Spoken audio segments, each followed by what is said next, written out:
What's up, everybody? I'm actually working on a video about this very concept, but I want to provide you with a quick high-level overview to kind of show you how I like to think about stuff. So let's say I have a client, and we'll just use the example of wanting them to quit smoking, okay? Because it doesn't really matter. The presenting problem is not the real problem.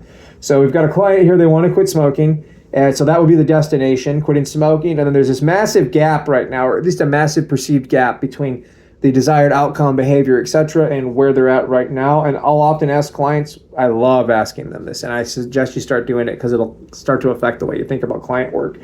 What percentage would you say this problem is mental versus something else? I always like to ask that.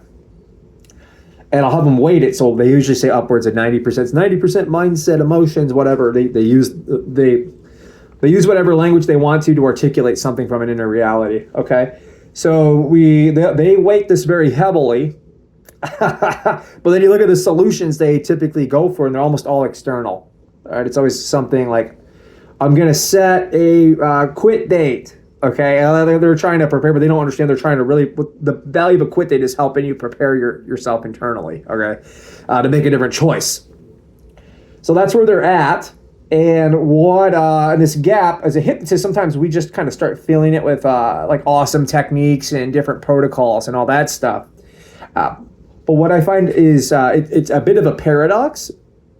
But when I really just slow down and let a client learn about their inner reality, again, emotions, thoughts, feelings, images that come to mind, whatever it is, I don't care, metaphors, etc.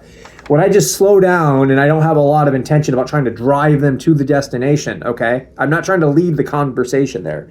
When I just learn about that client and this 90% of the problem that's mental, it's almost like it actually naturally starts to reduce that gap, right? So suddenly they're here. Suddenly they're like, whoa, I'm 90% of the way there now. And now anything they choose to do becomes more effective. Nicotine replacement therapy would become more effective. All the different approaches. Quit dates make a lot more sense to them because they don't have so much inner turmoil about it. Okay. And we do this just through exploration. I don't use like a 6-step reframe or something when I'm doing this. I want to give myself all the flexibility to work with whatever presents itself organically from the client. Because ultimately, that's what I need to do. I need to help that individual, okay?